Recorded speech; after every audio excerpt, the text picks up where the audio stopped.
నమస్తే, welcome to our channel. Comedy Jabardasth కాస్త political Jabardasth గా మారనుందా? అసలు ఈ కామెడీ జబర్దస్త్ ఏంటి, పొలిటికల్ జబర్దస్త్ ఏంటి తెలుసుకునే ప్రయత్నం చేద్దాం. దీన్ని పూర్తిగా విశ్లేషించడానికి మనతో పాటుగా ఉన్నారు ప్రముఖ సోషల్ యాక్టివిస్ట్ శ్రీలీలా మేడం గారు. మేడం నమస్తే. నమస్తే మేడం, గత ప్రభుత్వ హయాంలో పర్యాటక శాఖ మంత్రిగా, క్రీడా శాఖ మంత్రిగా పనిచేశారు రోజా గారు. మరి ఆమె మీద అయితే చాలా ఆరోపణలు ఉన్నాయి, అక్రమాలకు పాల్పడ్డట్టు. ఇదిలా ఉంటే ప్రస్తుతం పవన్ కళ్యాణ్ సోదరుడైన నాగబాబు గారికి క్రీడా రంగంలో కీలకమైన పదవి వచ్చే అవకాశాలు ఉన్నట్లుగా కనిపిస్తున్నాయి. ఇదే విధంగా ఇప్పుడు ప్రస్తుత ప్రభుత్వం గత ప్రభుత్వ హయాంలో చేసిన అక్రమాలన్నిటినీ కూడా వెలికి తీస్తుంది. మరి ఇప్పుడు నాగబాబు గారు క్రీడా రంగంలో కీలకమైన పదవి పొందితే రోజా చేసిన అక్రమాలన్నీ కూడా బయట పెడతారా? అసలు ఏం జరగనుంది? ఇక్కడ నాగబాబు గారికి ఎమ్మెల్సీ సంబంధించిన జనసేన పార్టీ నుంచి ఇవ్వటానికి రంగం సిద్ధం అని చెప్పేది మనం చూస్తున్నాం.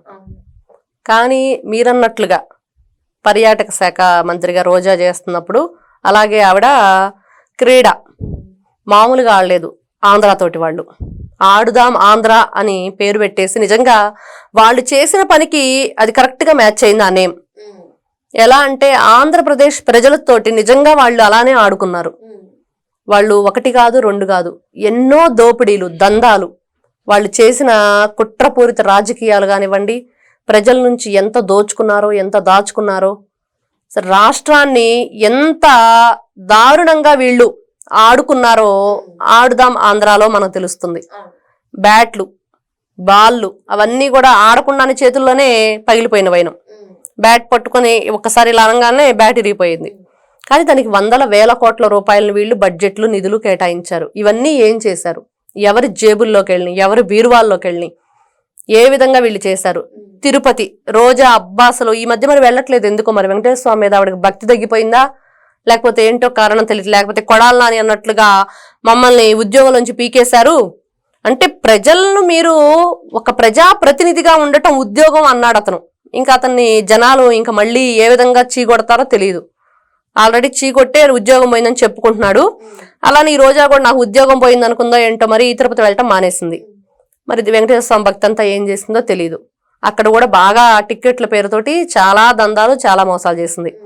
మీరన్నట్లుగా జబర్దస్త్లో నాగబాబు గారితో కలిసి ఆవిడ ఒక ప్రోగ్రామ్ కండక్ట్ చేశారు. దాంట్లో వీళ్ళు జడ్జిలుగా ఉన్నారు. ఇప్పుడు ఆవిడ ఏదైతే క్రీడా శాఖ మంత్రిగా చేసిందో అదే ప్లేస్లోకి నాగబాబు గారు వస్తే వీళ్ళను ఒక ఆట అయితే ఆడుకుంటారని ఖచ్చితంగా చెప్పుకోవచ్చు. ఎందుకు? వీళ్ళు మంచిగా పరిపాలన చేసి ఎక్కడా కూడా నిధులని దుర్వినియోగం చేయకుండా ఉన్నట్లయితే అంత బాగానే ఉండేది. ఈ రోజును చూస్తే పోసాని కృష్ణమురళి, వల్లభనేని వంశీ, వీళ్ళంతా కూడా ఒక్కొక్కరుగా వాళ్ళు చేసినవన్నీ కూడా కుప్పలుగా బయటకు వస్తున్నాయి.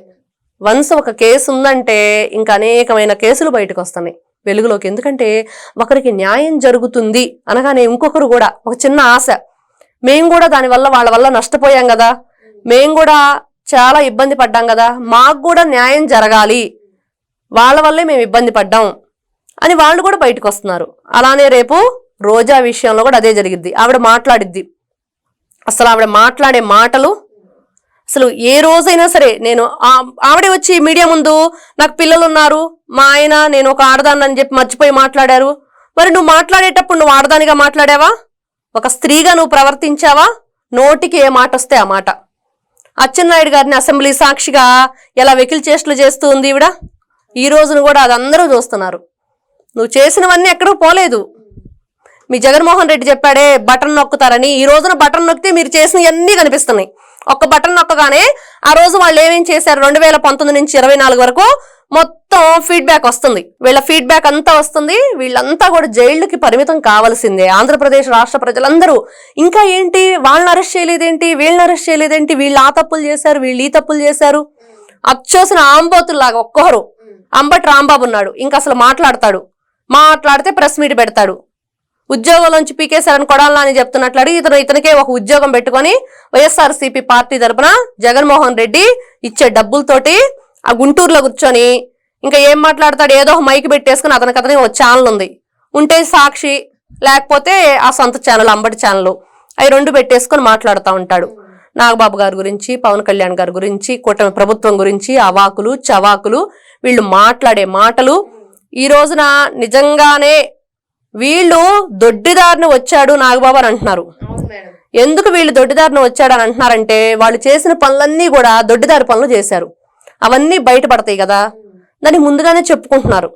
అమ్మో ఇతను వస్తే ఏదో జరగబోతుంది, మా బ్రతుకులన్నీ బయట పెడతాడు, మేము చేసినవన్నీ కూడా బయటకు వచ్చేస్తాయి, కాబట్టి ఏదో ఒక విధంగా జనంలోకి నెగిటివ్ గా తీసుకెళ్దాం అనుకుంటున్నారు. కానీ అవన్నీ జరగని పనులు. జగన్మోహన్ రెడ్డి అండ్ కో ప్రజలందరూ ఒకటే చెప్తున్నారు ఈ రోజున. తెలుగు ప్రజలందరూ, ఒక ఆంధ్రప్రదేశ్ ప్రజలకే కాదు, తెలుగు ప్రజలందరూ కూడా జగన్మోహన్ రెడ్డి అండ్ కోకు ఒకటే చెప్తున్నారు. ప్రెస్ మీట్ పెట్టి పిచ్చి పిచ్చి మాటలు మాట్లాడకండి. రెడ్ బుక్ అనగానే వీళ్ళు ఎందుకు అంత గజగజ వణికిపోతున్నారు, ఎందుకు భయపడుతున్నారు? వీళ్ళు సక్రమంగానే ఎమ్మెల్సీకి ఆయన ఎన్నికయ్యారు, వెళ్తారు, రేపు నామినేషన్ వేస్తారు, మంత్రి పదవి వస్తుంది, ఒక్కొక్కరికి తాట తీస్తారు, అవన్నీ జరుగుతాయి. తొందరపడబాకండి. కాకపోతే వాళ్ళ భయం అంతా ఏంటంటే వాళ్ళు దాచుకున్నవి అన్ని కూడా వెనక్కి ఇచ్చేయమంటున్నారు కదా, అది వాళ్ళ బాధ. రీఫండ్ చెయ్యాల్సి వస్తుంది. అయ్యో ఏదోటి నిందలైతే పడదాము, జైలుకైతే వెళ్దాము, దేనికైనా సిద్ధంగానే ఉన్నాం. జగన్మోహన్ రెడ్డి 2024 ఎలక్షన్ అప్పుడు చెప్పాడు కదా, సిద్ధం సిద్ధం సిద్ధం అని. అదంతా చెప్పింది సిద్ధం, దేనికైనా సిద్ధంగా ఉండండి. 16 నెలలు నేను జైల్లో ఉండొచ్చాను, 12 సంవత్సరాల నుంచి బెయిల్ మీద తిరుగుతున్నాను, ఒక జైలు ఖైదీని. నన్ను చూసి నేర్చుకోండి, నా స్టోరీని చూడండి. ప్రతి ఇంట్లో నా ఫోటో ఉండాలి, ప్రతి ఇంట్లో ఆయన ఫోటో ఉండాలి. రాబోయే తరాలకి అసలు ఎప్పుడూ కూడా కనీ విని ఎరుగని రీతిలో ఆంధ్రప్రదేశ్ రాష్ట్ర పరిపాలన 2019 నుంచి 24 వరకు ఎంత భయంకరంగా జరిగిందో ఒక స్క్రిప్ట్ రాసి పెట్టుకోవాలి జగన్మోహన్ రెడ్డి ఫోటో కింద. అందుకు జగన్మోహన్ రెడ్డి ఫోటో ఇంటింటికి పెట్టుకోవాలని కోరుకుంటున్నాడు కదా, అది కరెక్ట్ గా సరిపోతుంది.